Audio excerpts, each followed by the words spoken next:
Thanks, Michael, for inviting me again. And I typically seem to be the shit disturber at the end of the day or near the end of the day that kind of tries to challenge this group with some of our thinking and stuff. So what I'd really like to do before I get into my presentation is I'd love to hear from 3 people in the audience about what we think we've learned over the past year as a group, as crowdsourcing specialists, experts, leaders, practitioners. What do we think we've learned in the last year? Michael, you got to be the first one.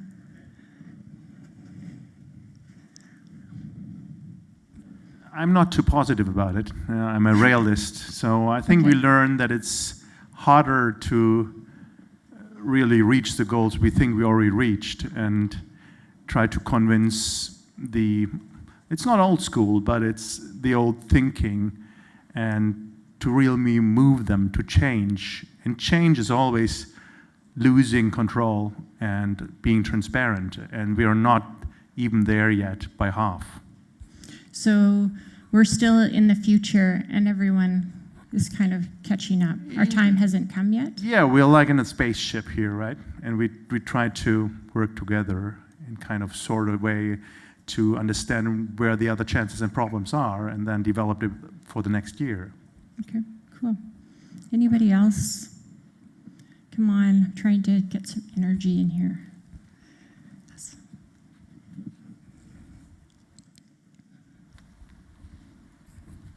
Anecdotally, I don't think we've broken down any barriers to investment. We're just talking to basically accredited investors and selling them a brand new scheme. Yeah. Okay, cool. Over there.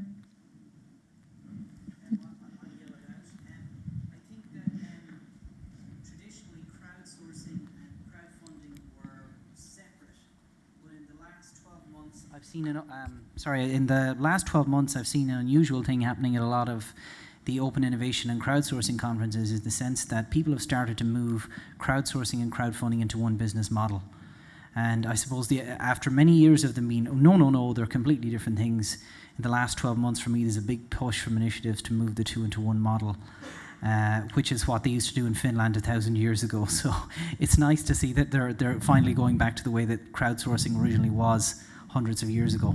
They've actually merged the two models to create value. Exactly. So that's a positive development, just to stop the other negatives there. Yeah, exactly. That's cool. That's kind of a cool segue into what we do at Better, because we do exactly that. So we do that whole idea of what's the business model of crowdsourcing. And then what we've done is we've just called it participation instead of crowdsourcing, so that we didn't have to deal with that legacy language and stuff. So I guess today I didn't really want to talk about what we know, but maybe talk a little bit about what we think is part of our landscape and how it might ultimately have some kind of impact on us and our thinking about where we're going and what we're doing. So I threw this quote in here. I don't know if you guys know John Battelle, but he used to do the Web 2.0 summits in the Valley. And he was with Wired way back. And I thought this was a great quote. It's kind of like we're on the brink of something new. And if we actually do these things, shared principles of integrity, transparency, and sustainability, we will create a better place. And that definitely inspires us at Better. So 5 provocations, and then maybe a call to action. So trust and transparency. I think, since last year, we've seen a lot of things happen in this topic. We're seeing that, this line between what's private and public is going away. And I think that there's been some really good examples of that. Volkswagen, even in your own backyard here in Europe, we had a large organization, being deceitful in the market. And now it is actually having an impact on what consumers think of that brand. And I think it was just recently, that sales figures in the US are way down. Panama Papers, another great example. different individuals have been exposed through the Panama paper unraveling. In fact, we saw just yesterday that the Danish government actually bought some of the Panama papers so that they can investigate 600 of their citizens for evasion of taxes. Again, this whole idea of, trust and transparency, what's really going on? People are starting to call it out. Who made my clothes? I don't know if you've seen this, but there's many different movements now where you actually have to disclose where your clothes came from. And that's becoming a differentiator as a buyer. Where did this come from? Who was involved in making this product? And there's even startups that are embedding themselves inside of the supply chain so that you can see if you're using any human slavery or any human or any labor that's just not appropriate inside of your supply chain. So this whole idea, that anyone can be a whistleblower, that's really the time that we're at right now. And I think crowd has played a big role in that, in democratizing these traditional processes. We call stuff out. The crowd is, kind of in charge. And so what's happening is there's a revolution in everything. In business, in government, in your local communities, trust and transparency is becoming paramount. And so we often talk about, well, what is the API of we, right? So what is the power of all of us plugging into our community or plugging into a brand or plugging into a government? And so we really have the power to make this change. And that's what, that was the antithesis of crowdsourcing when it started. Another great quote, and it's really about, the Lego CEO talks about the customers being an avenue of truth. And Lego has done a tremendous job of becoming a participative organization and getting their market, their employees, and their advocates really involved in their business. Unlearning, and why is this the new competitive advantage? Who do your customers really want you to become? So it's that whole idea of, there's these new business models. Airbnb went and talked with Hyatt at the very beginning and said, hey, we've got this idea. Hyatt said, not interested. Look at Airbnb's progress over Hyatt over the years. Uber, again, there's all of these business models that have started, and they don't own anything. Airbnb doesn't own anything. Uber doesn't own anything. It's labor. It's crowds creating these business models. And also to Facebook. I think that's another good example. Facebook was built on the backs of you and I, creating content, making connections, making friends, having private messages, and providing a platform that could be monetized. So what we often say to our customers and our partners is, you will be disrupted. And the crowd is a mechanism to that disruption. And all of the examples that I just kind of flipped through are examples of kind of a crowd-powered business.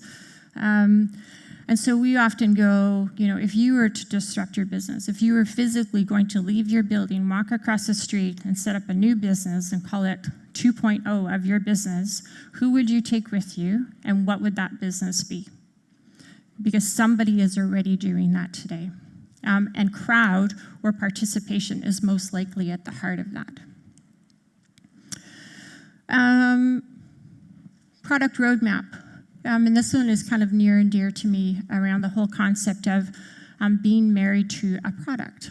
And I come from a product background. I have built products. I have commercialized products. But I always found that the customer wasn't really at the heart of that. We would always kind of retrofit that product into the customer environment and hope that they would drive some value. And we believe that that's kind of getting flipped over on its head, and it's really about a participation roadmap. So what do your stakeholders want from your business, and how can you provide an enabling infrastructure or technology to make that happen? So we say don't get married to a product because it's actually going to limit your thinking and your capability as an organization. You'll go, that platform or that product only does this, so that's all that we can do. And we say get married to your stakeholders and drive participation with those stakeholders. And this is just an example, right? So how might you build a participation roadmap? And this is a visual that we use sometimes where we say, okay, so you've got your stakeholders. What could they provide to you? They could be employees, they could be customers, they could be fans. What could they contribute to you? And then what does the organization do with that? And there's different things that can come to play here. There's obviously, what can we see with the human eye? So your stakeholder goes, I think we should go in this direction. Then there's that human computation. Should we do that? Should we pursue that? What are the risks and opportunities of doing that? And then you look at, the machine or AI. So if you apply these new forms of technology to what your stakeholders are saying you need to do, well, what new learnings are coming out of that? And then ultimately, the business has an opportunity to do something with this and to create some value.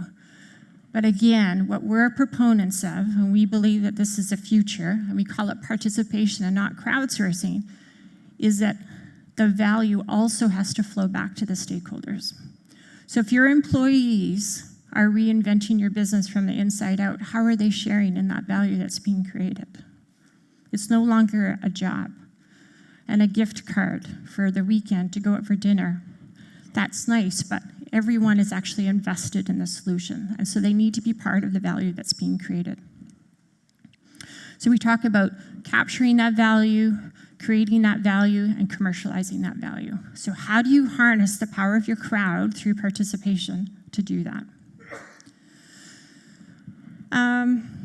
I think this is another disruptive thing that's going on too. I don't know who in here has, kind of experience with software as a service.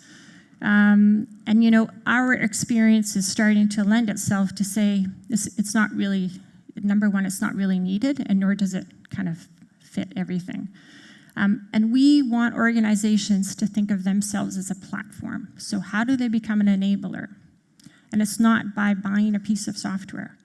It's by a cultural shift. It's a cultural shift that says we are going to enable our key stakeholders to contribute to our business, whether they're internal or external. We're going to create a porous organization, and we're going to put that technology in place in order to make that happen. That technology doesn't mean a crowdsourcing platform. That's an infrastructure that's pervasive across the enterprise.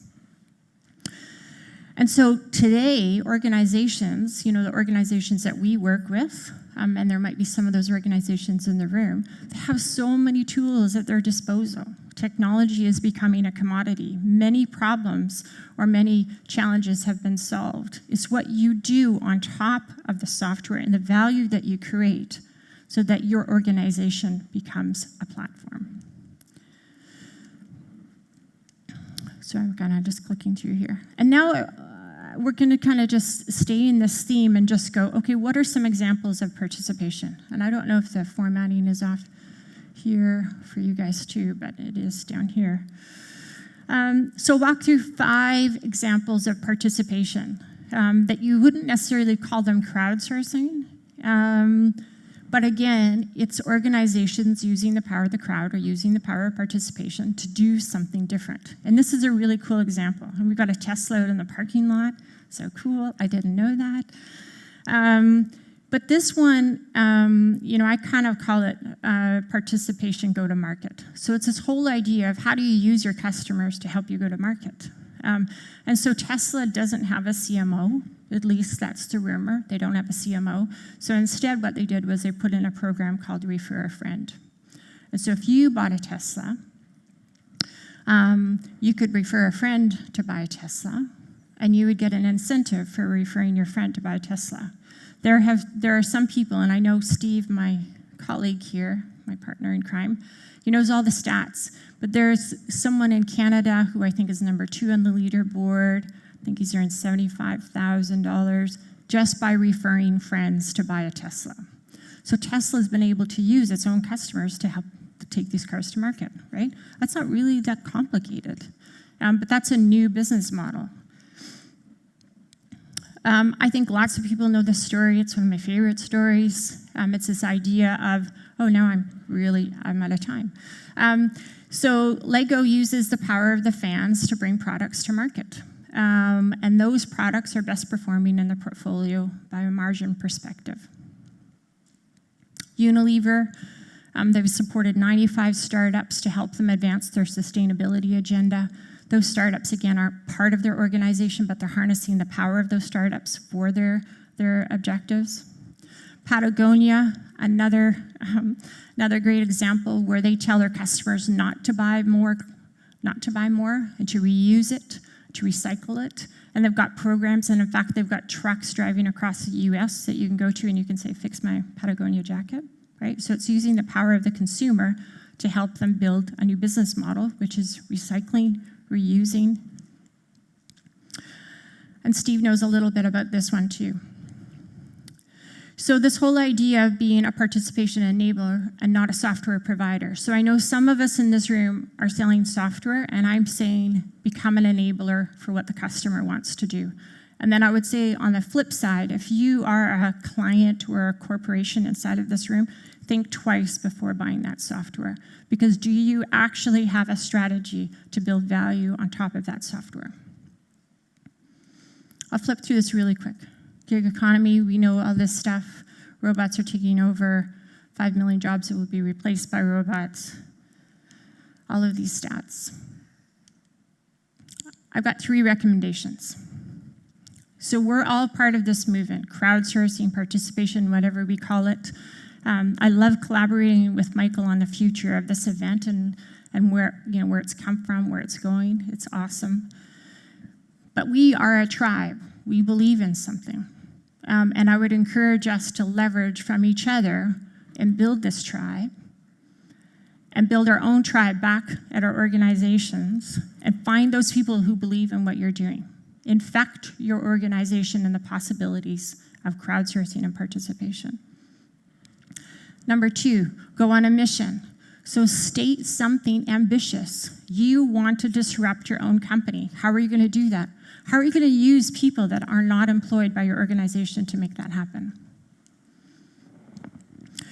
And then I would say be relentless. Embrace the economics and the humanity of whatever you're going to do. So we're all still humans. We're going to lead through human. We're going to be enabled by all of this new technology that's coming at us. But let's really bring that human and that economic component together. And I always say, imagine what the next Facebook, Google, Uber would look like if if everyone who is sharing and building that product actually shared in the value. And now there's even rumors that the next Facebook's going to come out of Europe. So the challenge would be out to this group. Let's look at a different business model. Let's not look at a Facebook model that's advertising on top of you. So what are these new business models that we can explore either in our corporation or either ourselves as providers or provisioners of these inspiring thoughts and ideas and implementation? That's it.